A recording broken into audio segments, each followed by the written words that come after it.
So to use the TV in the master bedroom, you are going to have two remotes. This is the soundbar remote, and this is the TV and Roku remote. So you're going to want to turn the soundbar on by hitting power. And you'll see the lights light up. On the soundbar, you'll have a volume up and down, and you'll have a mute button. You always want to turn the soundbar on before you turn the TV on to make sure it pairs.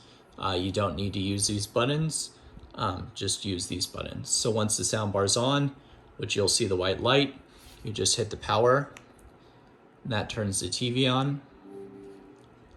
Give it a minute for it to boot up. It's going to load Roku.